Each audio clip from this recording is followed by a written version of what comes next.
Josh Stowat, proud principal of Memorial Pathway Academy in Garland ISD, Garland, USA, here on the flagship show of Unlock the Middle, here part of the Fantastic Four with Shika, Coach Hurd, and Principal Cafele, finishing off your weekend of free PD. This is the weekend where we end up, or the day of the week that we end up learning from other individuals, sharpening those tools, making sure that we're a better version of ourselves. Because you know what? We all know that it ain't easy out there. We're here with Unlock the Middle. So wherever you're at, whether you're in Alaska, in Hawaii, in Maine, in Florida, or anywhere in the 48, join us. Because you know what? We're only closer and stronger together. What do you think, Dean? I'll tell you what, Sunday nights, Josh, great lead in there. We left out Michigan, Illinois. We left out New Mexico, all those states. You know what? We're all doing the same thing. We're looking to get a little bit better each week. And that's, as a matter of fact, each day, now that we say that. My name is Dean Packer. I'm the principal of Charlton Middle School in Charlton, Massachusetts, and one of the co-founders of Unlock the Middle. And Josh and I are here tonight with another great guest, just trying to build that momentum. And, you know, this is guest number 84, really something like 327 when you look at the shows all together. But each time we have a session, we walk away with these little golden nuggets that just make us just a little stronger, like you said, Josh. So hope your Sunday is going well, everybody. And how about football today, Josh? Anything good? Hey, just checking. The Redskins actually did not choke. They actually won a close. They beat Aaron Rodgers. I cannot believe that. I'm having a heart attack still. Well, I was hoping that they would choke at the end, the last minute, but you know what? It is what it is. Being a DC fan. What about, how did the Pats do, brother? It looks like the Patriots were 38-15 over the Browns, so not a bad showing for them. They seem to be getting their mojo going. New England favorite here, but you know what? Those are always the ebbs and flows, my friend, like everything else in life. So, you know, Sunday night will come now. We're going to switch from football right back to education. So who do we have on tonight? Now, we've got an opportunity to talk to Tom here in the pregame a little bit. So, Josh, why don't you talk a little bit about him? You know, throughout attending different versions of different podcasts throughout the week and learning, you get those connections. And we always tell everybody, and I'm one of the people that like pushing very hard, making sure that you're on social media so that you become a better version of yourself, making sure that you hear these podcasts because they're free. You don't need to do a PO, get it approved by your central office to go to this city, and then maybe they'll let you go, maybe they won't let you go. This is free and it's at your fingertips, and you can listen. And you know what? Tom Schimmer is one of these individuals who's an author, a speaker, represents Solution Tree. And I'm going to let you know, Solution Tree is such an awesome organization. I will walk on fire for them, because if it wasn't for Solution Tree and Sean Kane's Fundamental 5, we would not have been able to turn around that previous high school that I was at. With awesome teamwork, with a blueprint, we were able to, and we're successful for that. And you know, it took those institutes. And you know what? Tom is part of that, part of making sure that schools and districts are better versions of themselves. And so it's an honor and a pleasure to have one of those representatives, one of those hardworking team members here on the flagship show tonight, Dean. So let's bring let's bring them in. Let's bring them in. Fantastic. Hey, Tom. Hey, welcome to the show, Tom. Glad to have you here. Glad to be here. Glad to be here. Great to see you both. Thank you so much. Hey, Tom, why don't we start right off and get right into the nitty gritty here? Talk about your rise to what you do and how you've come to be where you are today a little bit. Just a little bit of background about you. All right. Very quickly, started teaching in 1991. So this is year 32 for me. I was a high school history teacher in the beginning and worked, middle school and high school. So 18 years in the schools, working both at the middle school and high school level, and 9 years each at those. So 7 years as a classroom teacher, 11 years as a campus administrator at both the high school and middle school level, and then 2 years working in a central office position. So that took me to 2011. That was 20 years of my career. And then in 2011, I walked next door to my superintendent's office and told her I was resigning from my position. My first book was about to be published, and decided to embark on this career as an author and a speaker and a consultant. And, as the cliche goes, the rest is history. So, it's been a very rewarding career. The last 12 years of this work full time has been fantastic. And I just continue to be re-energized by the people I get to work with, my colleagues, the participants in the workshops. I learn something new every week. So very excited about it and continuing to do the work. That's awesome. Hey, Tom, before we go into what I'm about to ask you, what was one of your highlights when you were a classroom teacher? What do you remember? What was your joy? I think there's a couple of things that come to mind.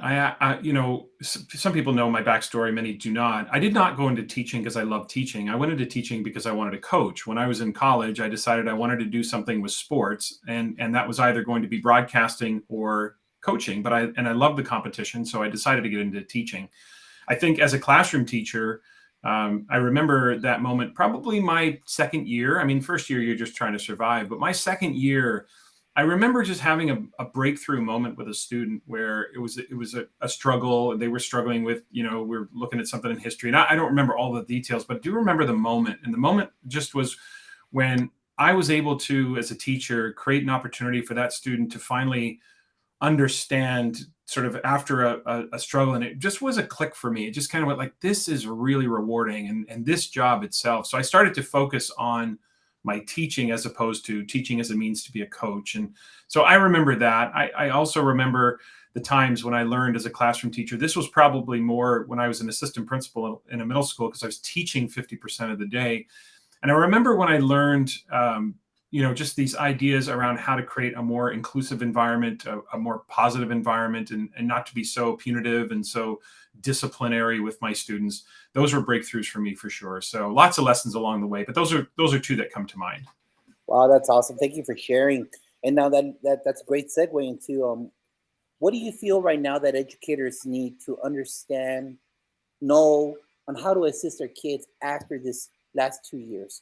What type of tools do they need right now to have that? What you just brought up, Tom? I know this is going to sound biased because of the work I do, but honestly, it is for teachers. They have to understand assessment. They have to understand how to use assessment as an instructional driver, not just as an evaluation tool, not just to produce grades, but to understand, because after the last 2 years, we have students. We have sort of an expansive view of where students are in terms of the various places they are with their learning, and that has become more discombobulated, if you will. It's become more unpredictable. And the ability to use assessment to understand that after what's happened over the course of the pandemic, and we know COVID's not over, but the pandemic is essentially over. And so coming out of that, we have to really understand where our students are, what strengths are they bringing, what learning did they do. There was learning that happened during COVID, during quarantine, during remote learning. And yet we know that there is some fracture in the learning. There was definitely some disrupt in that learning. So our ability to understand our learners, where they are, how we can reach them, and how we can teach them where they are, as opposed to saying, well, we got to get them back on grade level standards. Well, that's true in the long run, but we may not be ready for that right now. Some of your students individually may not be ready for that right now. And so we have to teach them where they are. And if there isn't any sort of finite reason, we just have to invest in intense interventions. We have to support those learners, and we have to help them understand. So for me, assessment would be one. And the other is to be incredibly sensitive to the impact that COVID has had on young people. I think that we as adults don't fully recognize how traumatic this last few years has been. And I think you can magnify that for young people, like students, adolescents, pre-adolescents, children, because they don't have adult brains and they don't process the way adults do. And they also know that everything that happened during COVID was done to them. They really had no say in how things played out for them. So I think we still, even though we know, we may still be underestimating the impact that the pandemic had on our students' emotional well-being and how we can bring them back into the fold. So rather than just trying to rush to the sort of normal, I think we have to take stock of where our students are and understand both where they are academically, but also where they are emotionally. The first thing I think of when you say that is, coming out of post-COVID, how would you have teachers understand to shift their assessment mindsets? Because that's a hard thing, because the mindset before COVID was strictly, here it is, test, quiz, boom, boom, boom, this is what you're going to get. I mean, and again, this doesn't probably lead in with the questions that we have here, but before I go to my question, what would you say to educators listening today about making that adjustable adaptation to their assessments now?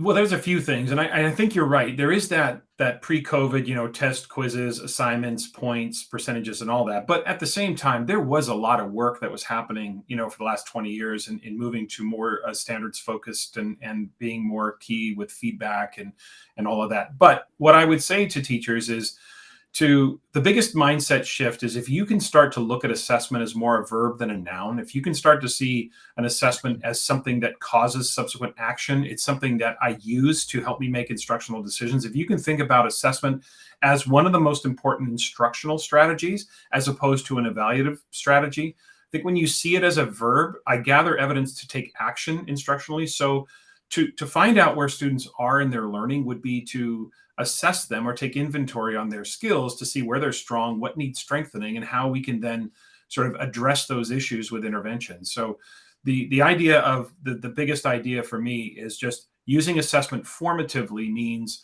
that we gather evidence for the purpose of taking action. So it's not about doing formative assessment, it's actually about using formative assessment. How do I use that information to drive instruction? And I think sometimes people think of it, when you think of it as a verb, sometimes people think of assessment as a thing, and then they think of it as such an epic moment. So quick example, I could put a prompt on the screen.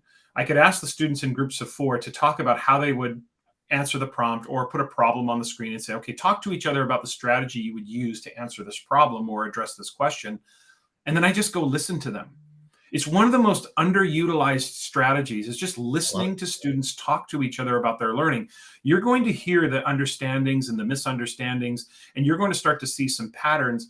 And then you're going to be able to react to that instructionally. And that's what my colleagues and I call being instructionally agile. We gather evidence for the purpose of making instructional decisions. So not every assessment has to be a thing. It doesn't have to be a stapled packet. There are so many ways to assess without the students even knowing that they're being assessed. And I think that's one of the keys is that when we use assessment formatively, we use it to gather evidence so that it helps us make an instructional decision. And of course, we want students to be in on that as well. Sometimes I think that, we do a really good job of assessing, but what we do with that assessment to drive the learning, that's a whole nother ballgame, a whole nother discussion. So within this 21st century competencies and what's out there right now, what do you think are the most important competencies that we need to address from the educator mindset?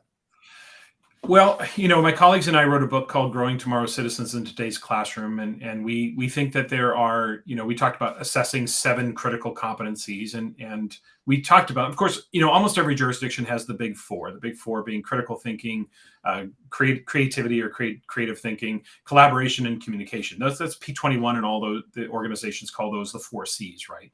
So we have those, of course, in our book as well. But we also talked about the importance of self-regulation. For students to be self-regulatory, both from an academic perspective, but also just from a social perspective. Can I self-regulate? Can I manage myself? Can I be metacognitive? Those are skills that you need going forward in the 21st century. The other 2 we added were digital citizenship. And we also talked about the importance of just social competence in general, about how the world, because of how it's cliche to say that the world is shrinking, but it's true. We have access to everyone around the world. I mean, look at our live stream right now, where we're all in different places. So there's a lot more social interaction, and understanding how to be socially competent is also there. So those for us would be the 7 that we would focus on, and they're all kind of intermingled as you see things play out. They aren't silos. For example, there's social competence involved in collaboration, right? There's critical thinking involved in being creative. So there's a lot of overlap between the competencies, but those would be the 7 that I think we focus on. And the reason those competencies are so important is because knowledge is not stagnant anymore.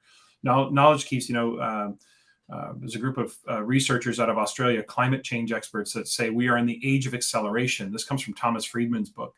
Thank you for being late. But the age of acceleration means that sort of the rate of change is accelerating right now. And for the first time, they are submitting that for the first time in human history, the rate of change is outpacing human adaptability. And so being adaptable in the 21st century is probably the most important skill anyone can have. And we would submit to you and others and any viewers or listeners that these 7 critical competencies are what makes a person adaptable. If I'm a critical thinker, if I think with creative intent, if I can collaborate, communicate, if I can self-regulate, if I'm socially competent, and I have sort of digital citizenship around, my presence, etc., that makes me a highly adaptable, and therefore will lead to me being a successful adult. So addressing the assessment of these competencies, I hear you. And right now, I'm a 5th-year teacher in Iowa, and I'm hearing you, and I'm saying, I like this. I like where this is going. Mhm. But I'm used to what Dean presented to you earlier. I'm used to start the chapter, throw out there the progressives, talk about the progressives, go into the Yeah. area of the improvement of the United States, and then I have a quiz, and after that, then I do a review sheet, and then here's your test, and then we go on into World War One. Right. Okay, being a typical history nerd with two history nerds here next to me, how do we assess these competencies breaking out of the 1980s factory style model? Yeah. Well, the easiest one is critical thinking. You are probably not going to see, unless you're in a jurisdiction like mine where there's been a purposeful effort to shift to competencies. But in most jurisdictions, you're not going to see necessarily the phrase in the standards critical thinking. But critical thinking in and of itself is not really a thing. It is a collection of ways of thinking or acts. So, for example, when you hypothesize, you are thinking critically. When you analyze, you're thinking critically. When you evaluate or critique, compare, contrast, like when you do those things, you are thinking critically. So think of critical thinking as this sort of catch-all phrase that says, this is a competency. So when you look at your standards, you're going to see words like analyze, critique, synthesize, hypothesize. If you can start to sort of draw a circle around those and realize that those are critical thinking skills, you'll start to be able to see that you can look at it more holistically and more in its totality. So the assessment of critical thinking, so to speak, would be to try to create criteria that allows us to assess without being too task specific. So a great example of that would be something like analyzing and interpreting data. That's an NGSS, science and engineering practice that so many are familiar with. If we could create criteria that focuses more on the analyzing of the data as opposed to the data set that we're analyzing, so my colleagues and I call that task neutral criteria, then we would have criteria that we could use repeatedly. So we would always want students to be able to, for example, gather the appropriate amount of data, to be able to organize the data, to be able to make meaning from the data, to be able to interpret the data, all of those different characteristics and skills. But it's not dependent upon the task. It's dependent upon just the standard that I'm teaching. And so I could put several different data sets in front of you, and that criteria runs longitudinally. So what it means, Josh, is we want to reposition knowledge as a means to an end. So forgive me if I'm being a little long-winded here, but let me just try to explain what I mean by that. Traditionally, like a lot of people will say, and I remember this about 12 years ago when I was still working in the school district, like, Tom, how is collaboration a 21st century skill? I used to put kids in groups in the 90s, sort of saying that jokingly. And it was a fair question. And I thought to myself, I need an answer for that. So we'd left a meeting, I'd gone back to my office, and I thought to myself, how do I explain this? How am I making sense of this? And what I came up with in terms of my own thought process was, yes, we used to put kids into collaborative teams in the 90s, so to speak, but the goal was not to teach them collaboration. The goal was to produce a group project based on the history standards or the math standards or whatever, right? So collaboration was the means, put them into a group. The end was content acquisition, right? Now start to reposition those. When you take the means and ends, and you switch places, you start to prioritize the competency. So for example, the difference is in the 90s, I put kids in groups, but I wanted them to learn the history content. 21st century skill, I'm going to use the history content to teach you how to collaborate. So the means and ends kind of switch places. So knowledge is important because, of course, when you're thinking critically, you have to think about something. Some people say, well, it's not about the content anymore. It's just about the competencies. Well, you can't critically think in a vacuum. So if you understand that content now becomes a means to an end. So let me finish this with making a short answer long, by the way, is one of my number one talents. I can do that with the best of them. But let me go back to analyzing and interpreting data, right? It's not we're analyzing and interpreting data so you can learn the life sciences standards. I'm going to use life sciences to teach you how to analyze and interpret data. So you reposition knowledge and content as a means to an end, still necessary, but it's repositioned as not the end goal, but the means through which we teach those competencies. I just can't help but think. Real quick. Go ahead. I'm going to step on your toes. Let me tell you something, Tom. I listen to I'm within the scope of 20 podcasts that I listen off and on. As a listener, I need that. I'm glad that you elaborate. I don't need a crisp, clean, quick answer. Because if if we are saying at Unlock the Middle, this is where we sharpen our tools and learn. I got to learn how to make the sausage. I need to know the details. You just can't give me a brief little thing on top and say, "Oh, did you get it?" Kind of like that teacher. All right, I taught it. Are we okay? Okay, and then we move on. No, you left back 60% of the people. So thank you. I appreciate when guests come here or when I'm listening that you elaborate. That way later on I could listen again and say, you know what, I could use that. Sorry, Dean. That's all right. No. I'm going to go back. What you wish for, Josh. I definitely can. What I was thinking is that, all state assessments and evaluation systems look at critical thinking very fundamentally. Yeah. My question to you would be, in my weekly expresses that I put out to my entire staff, I always talk about Webb's depth of knowledge, and I talk about Bloom's taxonomy and how they can move it from those lower levels to the higher levels of thinking for kids. What would you say from a classroom perspective, down at a foundational level, how to bring critical thinking to life? What would that look like? And again, you shared a few examples a moment ago, but let's really put it into a teacher's hands right now.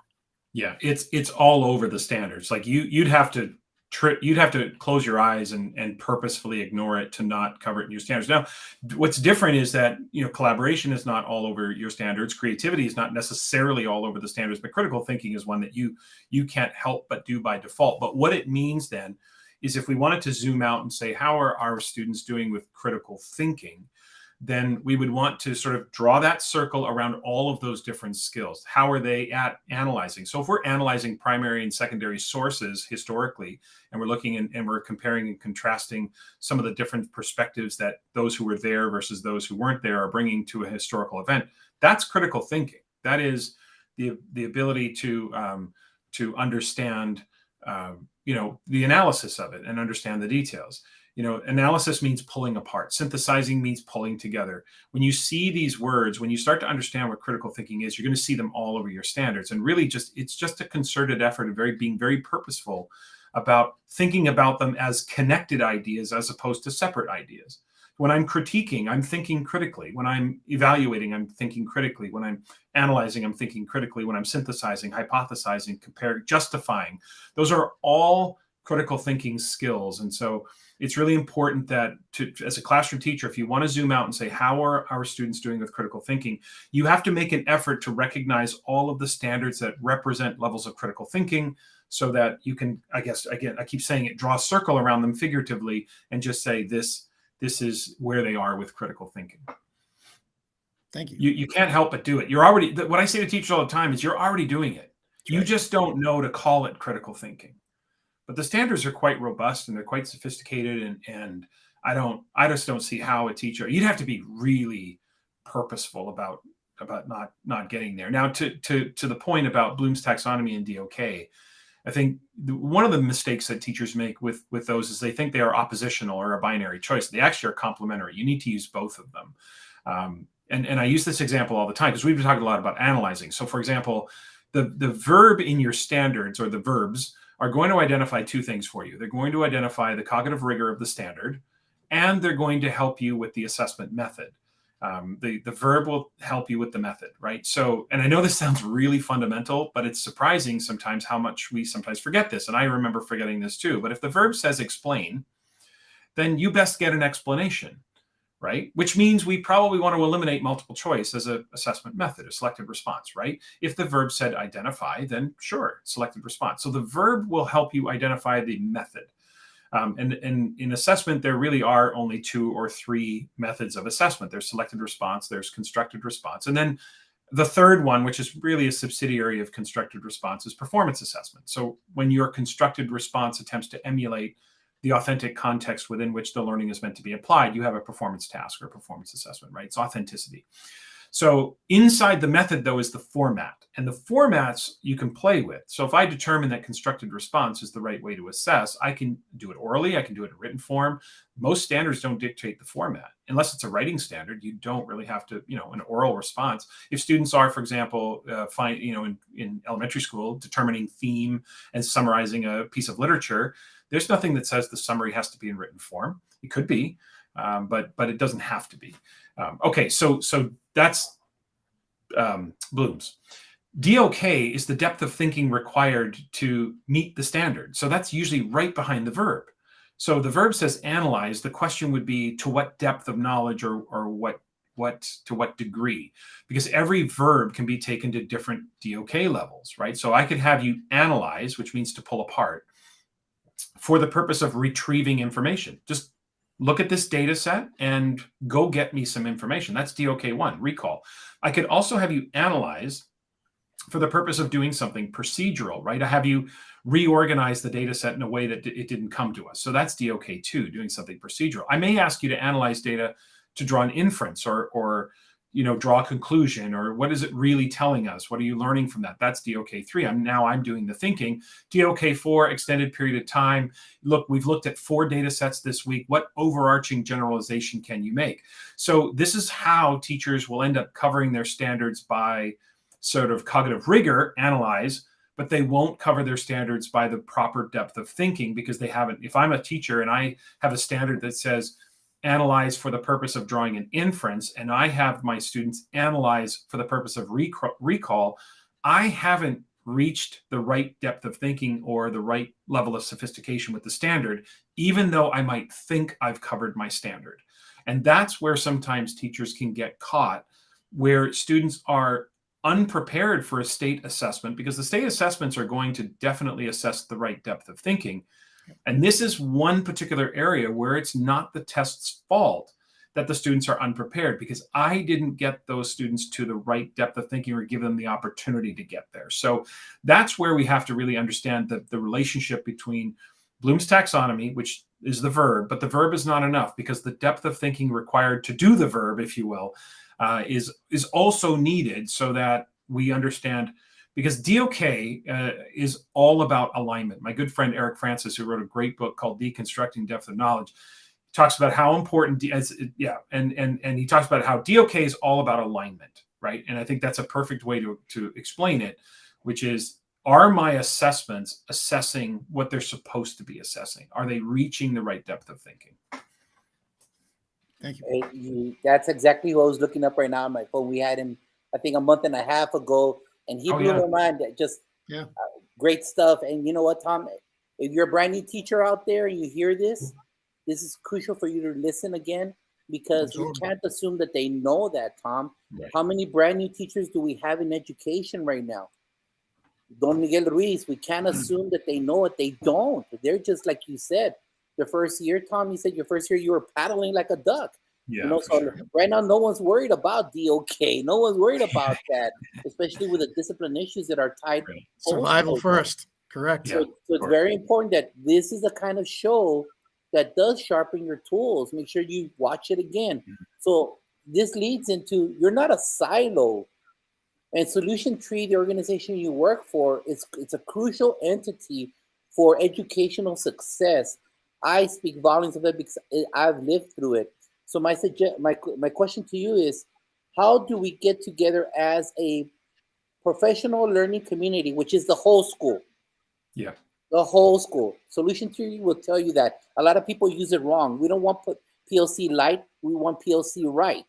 And so it's crucial. How do we collaborate as a PLC to ensure that we have those assessments, that we know how to break down those verbs? How do we do it right now with a hodgepodge of brand new teachers, out-cert teachers, so on and so forth? The 4 guiding questions of a PLC are all assessment questions. Assessment is the engine that drives the collaborative teams within the PLC, right? And you're absolutely right that the PLC is the school. The school is the professional learning community. And within that learning community, there are collaborative teams. But I think we forget sometimes there's a lot of schools that will throw the acronym around PLC, PLC, PLC. And I try to remind people of what that means. If you reorder the words, you have to remind yourself, PLC means a community of professionals who learn together. And so how do we learn together as professionals? We learn by examining student evidence, student work, right? We examine student demonstrations of learning. Now, the 4 guiding questions, of course, question 1, what do we want kids to know and be able to do? Question 2, how will we know that they have learned it? Those are both assessment questions. You cannot thrive as a collaborative team within a PLC if you are not well versed in sound assessment practices. And if you look at the question 3 and 4, what will we do for the kids who haven't learned it? How will we respond to the kids who already have it? Those are responding to assessment evidence questions. So if any school or any teacher wants to invest in the most efficient and effective professional learning they can do, and again, I know this sounds self-serving, but I'll say till I'm blue in the face, understanding the principles of sound assessment is the most efficient and effective professional investment any teacher can make. There's nothing of substance in any school that isn't touched by assessment. And it is the driver. It's not always the sexiest part of our job. We know that, but it is such a crucial part of our work. And so the key to bringing us together as a professional learning community is to make sure that when we meet, we use one of those 4 questions to guide the meeting. We got to meet for other reasons. There are other reasons to meet: field trips, supervision, all the stuff we got to do. Just don't call that your collaborative team meeting as far as being part of the PLC. If your collaborative team meeting is not focused on one of those 4 questions, you're distracted. You're doing something else.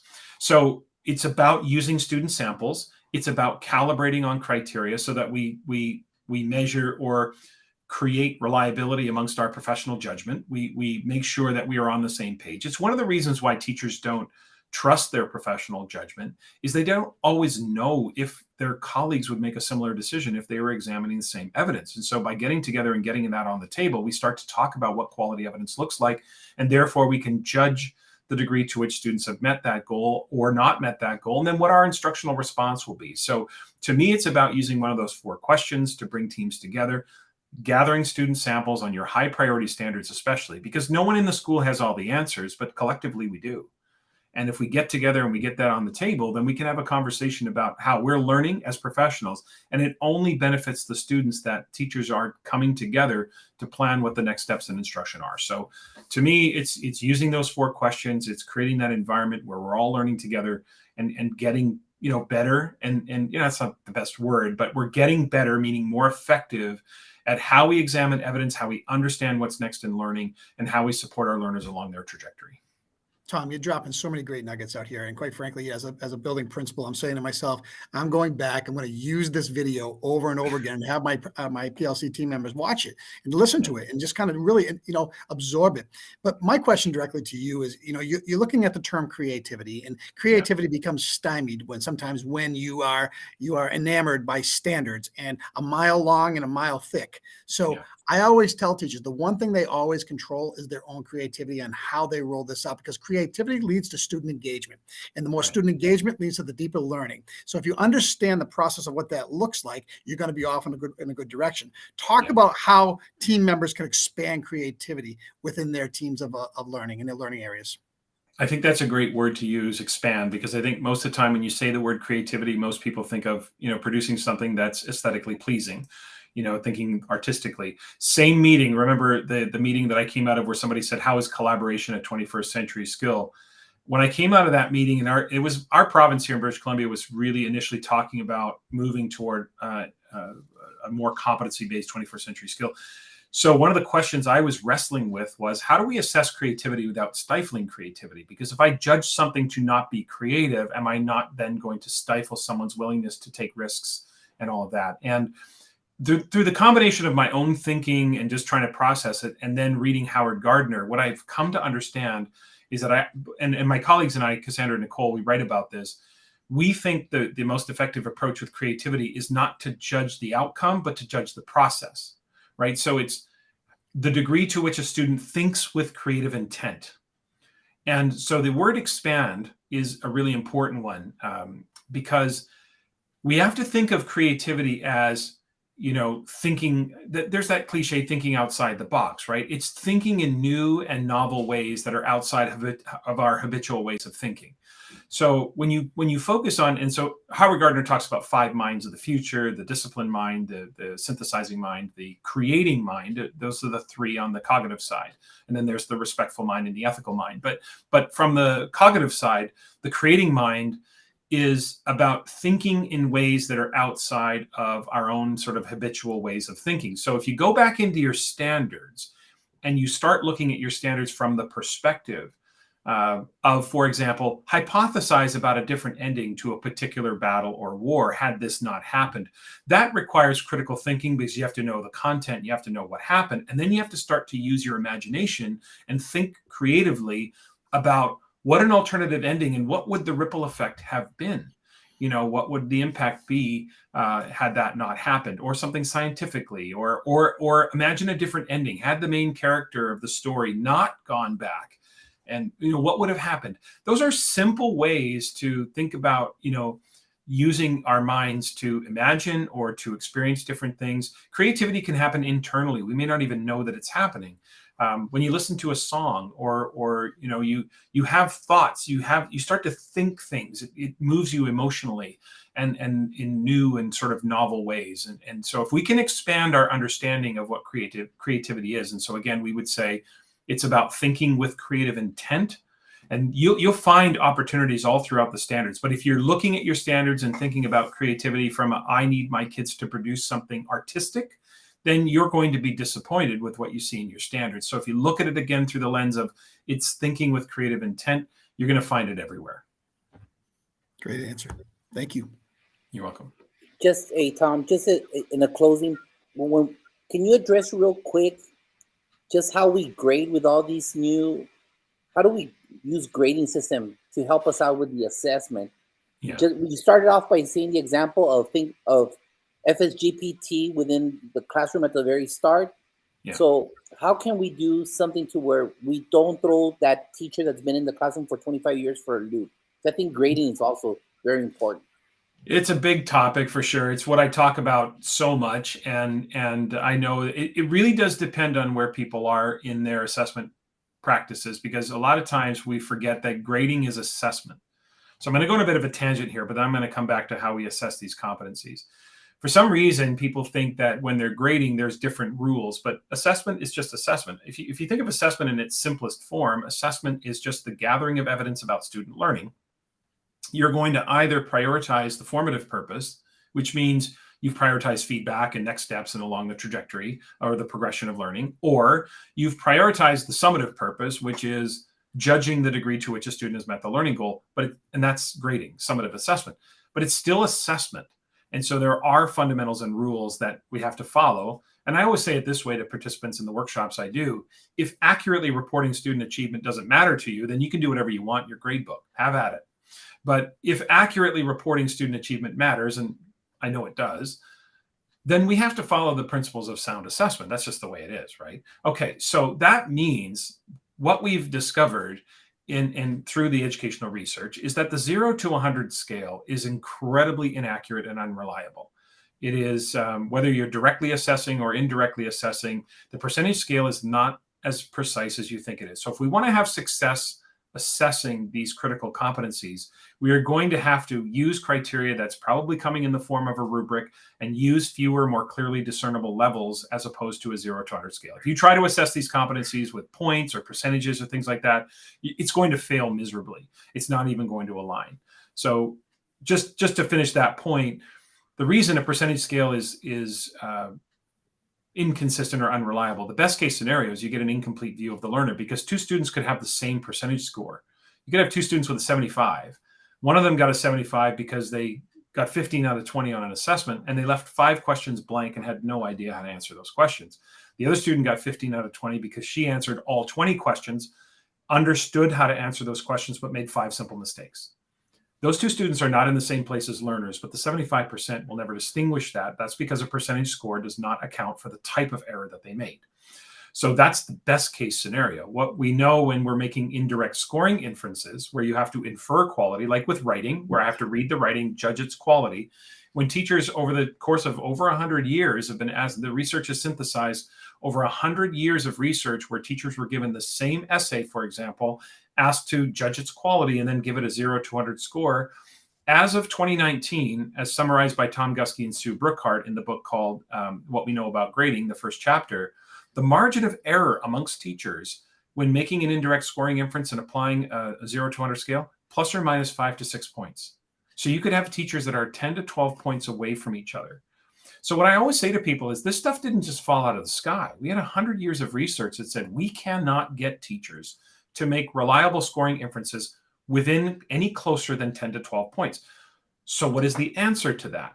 The answer to that is to create fewer, more clearly distinguishable levels and to base grades on clearly articulated success criteria. And so I'll often ask people, what is a tool that we use that identifies fewer, more clearly distinguishable levels and clearly articulate success criteria? That's called a rubric. So we don't make rubrics just for the sake of making rubrics. We make rubrics because that's the most efficient and effective way to make sure that success criteria is articulated clearly. Okay, so now back to the competencies. Analyzing and interpreting data. I create task-neutral criteria that allows for an articulation of gradations of quality. One of the interesting points about the research is it said fewer, more clearly distinguishable levels, but it didn't say 4. It just says fewer, more clearly distinguished. You could have 3, you could have 5, as long as you can describe the difference between the levels. And that's why schools get themselves into trouble when they start adding 0.5s. Tom, we use a 4-level scale, but we want to use a 3.5, a 2.5, a 1.5, a 0.5. Well, now you've created 8 levels, and you have to be able to describe the difference between them. So remember, it's not just fewer levels, it's fewer, more clearly discernible levels is the key. So back to the competencies, we create criteria that is independent of the task. So we create, and Growing Tomorrow's Citizens in Today's Classrooms, that book, anyone out there who has a Solution Tree account, these are free. If you once you log into Solution Tree's website and you search any book, every book has reproducibles that you can just use. And our book has a ton of rubrics. We've stuffed it. It's a thick book, not because we wrote a lot. It's a thick book because we wanted to put a lot of tools in there.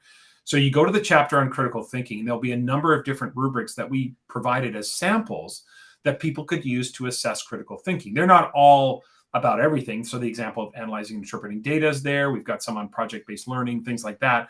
But you create that criteria so that if you keep changing the task, you can still use the same criteria and you can drill down on that competency. So that those resources are all in those books.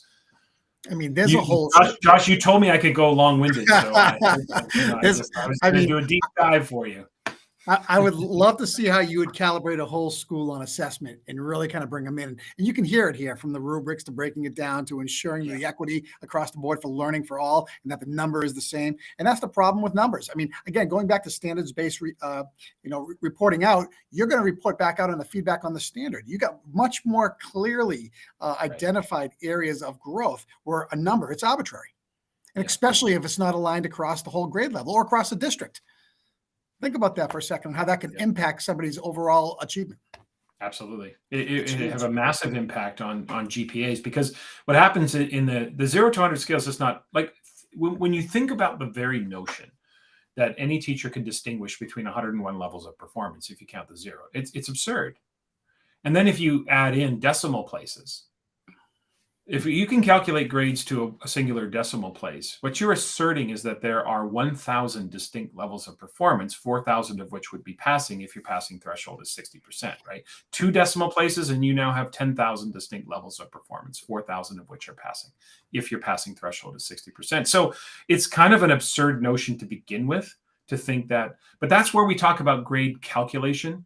And what we really need to get to is grade determination, using my judgment. My friend and colleague Luis Cruz always says, we are professional educators. And he emphasizes it that way because we're not amateurs. We're professionals. We have a skill set, he says, that the general public doesn't have. And that's no slight on the public. They're not supposed to have that skill set. We have our training, and that allows us to judge quality. So when we come together, and we talked earlier, Josh, about how do you get the team together? How do you calibrate? This is why you calibrate, so that our scoring inferences and our judgments are aligned. So kids don't win or lose the teacher lottery. My grade should never be dependent upon who my teacher is. You have one set of state standards. A body of evidence should produce. It can't be an A in one class and a B in another class because the one teacher has high standards. We have to get rid of that. So it's really about getting on the same page about what those levels mean, and then creating criteria to do that. So one final thing about assessing those competencies: if you follow the sequence, first of all, what am I assessing? We would say, okay, creative thinking. What does that look like? So then I create my criteria. It's a very important tell that I get from teachers when they say, what unit are you working on right now? And they'll tell me, and I say, okay, let's build the criteria. And they say to me, Tom, how can we build the criteria? I don't know what the assignment is yet. that tells me they're thinking about building their criteria to the task, because you should be able to look at your standard and then build your criteria. Then your third question is, what am I going to make the students do? What am I going to have them do? What task am I going to have them use to illustrate those performances so I can assess that learning, right? So it's, what am I assessing? What does that look like? What am I going to make them do so I can see it, so I can assess it? It sort of goes down to that. So that's how I would go about that process. Oh, wow. Wow. You're going to have to see this again. Absolutely. This one. And with Eric also, you're going to see this again, because you know what? Everybody that sits in my chair needs to be aware of that. And you know what? We get stuck with the noise, with the nonsense TikTok, and with the cheerleading mom, and the mom who wanted her son to be the quarterback. And we forget that this is where it's all at, and everything else, it's crucial. So I suggest everybody. Well, without further ado, Tom, tell us, where can we get your books? Because you're part of 8, my understanding. Where can we get them 8 books? Oh, you can get them. Solution Tree website is the best place to get them. And, I always say to people, especially if, and I'm not assuming anybody's going to do this, but if you're going to buy more than 1 or 2, if you're going to buy it for a group or whatever, go through the publisher, because there are certain discount thresholds for purchasing 10 or more, or things like that. But you can get the Solution Tree website. The books are there. We had 2 books come out this year, which we're really proud of. So Concise Answers to Frequently Asked Questions About Assessment and Grading is a book that I wrote with Cassandra Nicole, Katie White, and JD Miller. And what we did is the 5 of us came together and said, we all get the same questions from participants in our workshops. What if we put our heads together, brainstormed all those questions, and then provided a 2 to 4 paragraph answer for each of those questions? So it's a really almost like a reference book that you could use and kind of get a quick answer to things. And the other book that was released just later in the summer, just recently, was called Jackpot: Nurturing Student Investment Through Assessment, because that is the jackpot of assessment. I try to remind people that you becoming assessment literate is not about your expertise. You need to become an assessment expert so you can teach the students how to do this on their own behalf, so that you can teach them how to do this for themselves.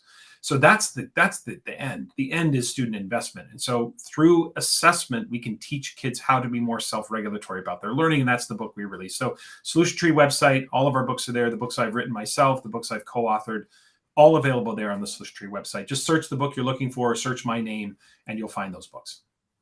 I can't help but think for a second, Eric Francis on one side, Tom Schimmer on the other side, and we just blow it up. We just blow it up. I think that would be a great 45-minute conversation. I really do. I think Eric's a great guy. I was actually I was hanging out with Eric last weekend. So you've had him on a few times. He's great. Yeah. He's absolutely great. I love having him on. Yeah, great stuff like this also continues this coming Tuesday. We have our office hours show, guys. Office hours, 20-minute problem-solving show with real-life scenarios of what's going out there. So tune in tonight. Thank you for tuning in tonight, but tune in on Tuesday night, 7 p.m., 8 p.m. Eastern. Thank you very much, Tom, for being here tonight, and join us for office hours this coming Tuesday. Dean, I'm crazy because the Redskins won. Listen, just great stuff. Thanks, Tom. Once again, thanks so much for joining us. Thanks so much for sharing all that information. Just really good stuff about getting a little bit better each and every day. Everybody out there, have a great week with your students and make it a special time for learning for all of them, because they deserve the best you. Have a great week, everybody.